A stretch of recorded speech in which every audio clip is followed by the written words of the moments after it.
Dans mon recherche, surtout avec l'être humain, pour savoir qu'est-ce que c'est d'être un être, c'est d'abord de laisser émerger de la personne. Et ça, c'est très différent par beaucoup des approches. Et notre société, on va être formant quelque chose au lieu de prendre une forme qui est plus juste. Il y a le viking, Bertrand, il a des Français, il y a des Espagnols, il y a des explorations sur la Terre. Et Columbus, évidemment, est quelqu'un qui a osé d'explorer. Et ça, c'est quand même assez impressionnant, parce que c'est de risquer de ne pas revenir, mais de trouver des vérités. C'est surtout Darwin, parce que Darwin, c'est quelqu'un, il était très jeune, il a fait plusieurs études. À l'époque, c'était un an et demi, hein, voilà, et après, il a changé, voilà. Mais Darwin, c'est quelqu'un qui a exploré le monde, il avait très jeune, quand il est revenu, je crois qu'il avait 25 ans, hein, je crois 26 ans peut-être. Et c'est quelqu'un donc qui a vraiment cherché et qui a trouvé des chemins. Donc je crois que Darwin a été pour moi une référence qui me disait continue, prends des notes, travaille trop de manière, explore, ne le publie pas. Est-ce que quand tu as créé l'école française d'analyse psycho-organique, tu pensais que ça allait prendre autant d'ampleur, que ça allait impacter autant de personnes? Je crois que ma névrose, oui, je pense ça. Parce que je viens en famille, effectivement, toujours de la première, etc., etc. Mais je voulais calmer ça. Je ne voulais pas reprendre un chemin d'être le premier. Et que je cherche des langages, nouveaux langages, que les autres ne vont pas forcément comprendre. Voilà. Et donc, je note de cela. Qu'est-ce qui te surprend le plus dans tout ça? C'est qu'ils ont pu prendre mes élans dans des formes qui leur élan et pas la mienne. Ça me touche quand même quand je dis ça. Parce que c'est de réveiller. C'est de réveiller des personnes. C'est pas politique comment faire. Parce que nous avons déjà, bien sûr, eu ça. Et en tant que bébé, enfant, il fallait que quelqu'un nous donne des repères. Parce qu'on n'a pas. On n'a pas. Mais on ne va pas devenir ce repère. Ce sont effectivement des capacités qui sont stimulées en nous pour trouver des chemins. Et c'est ça qui me touche énormément. Et ce travail-là, heureusement, me dépasse. Je peux aider des personnes précisément de modifier et surtout de s'ajuster au lieu de dire la phrase c'est le mot que je dis que je n'aime pas du tout, c'est I don't even find the word, that's good, je ne trouve même pas le mot, parce que c'est adapter. Nous sommes conditionnés d'adapter, et ce mot-là, pour moi, ce n'est pas possible. C'est de s'ajuster, parce que c'est nécessaire que ce soit aussi juste.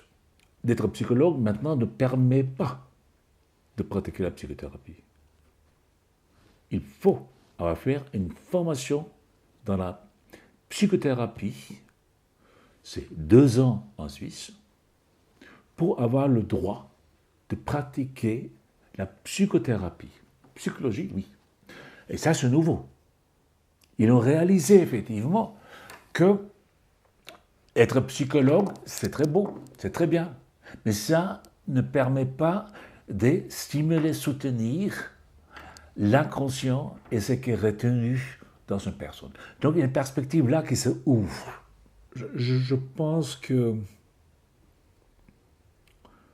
c'est impossible de pratiquer analyse psychogénique sans travailler sur soi-même avant et parallèle. Et ça vient de la psychanalyse. Très important. Donc, c'est un héritage. En simplification, c'est sentiment, expression et situation. C'est-à-dire le sentiment, parce qu'il y a des personnes qui ne le sentent pas, ou ça pas beaucoup, ou ça mauvais, ou ça mal.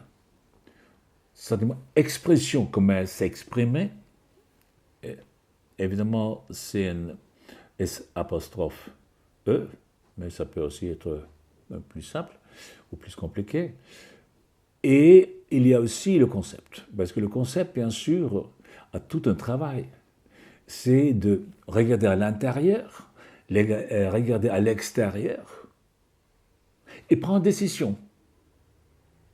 C'est trois fonctions fondamentales. Et une quatrième, c'est de souvenir, c'est-à-dire d'avoir une mémoire, donc une référence.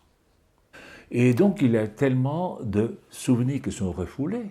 Freud l'a dit il y a longtemps. Et le refoulé, pourquoi c'est refoulé pendant longtemps? C'est parce que c'est retenu à cause de pression. Ça n'a pas pu s'exprimer. Et là, évidemment, les personnes qui sont effectivement dans le problème des dépressions. J'espère qu'un jour, que ça va être vraiment reconnu simplement, que pour la dépression, il y a au moins deux pressions. Il y a une qui peut être désexprimée et l'autre qui se sent obligé de retenir. Ça fait une pression. Mais le danger, c'est que si on ne peut pas effectivement se restructurer ou reformuler ou une manière de trouver des solutions pour la pression, c'est bien d'avoir une dépression, comme ça on ne fait pas mal à l'autre. Mais on se fait malheureusement, des fois ou souvent, mal à soi-même. Et ça, c'est compliqué. Donc ce n'est pas le conseil qui est important, de mon point de vue. C'est d'effectivement lâcher un peu de cette surmoi de Freud. Ce qui est bien, c'est sûr, mais ce qui n'est pas bien, c'est sur moi, ça pèse. Ils ont besoin d'un lieu, parce qu'ils n'ont pas un lieu, où ils peuvent exprimer le passé qui n'a pas passé.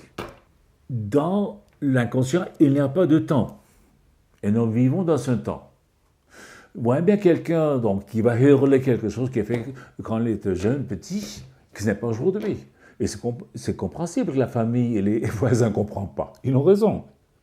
Mais c'est en lui. C'est-à-dire où la personne va avoir un lieu en sécurité, précisément, de sortir les pressions sans créer une repression et de compenser avec un concept qui ne peut pas comprendre ce qu'est l'intérieur et regarde à l'extérieur. Et c'est délicat tout cela.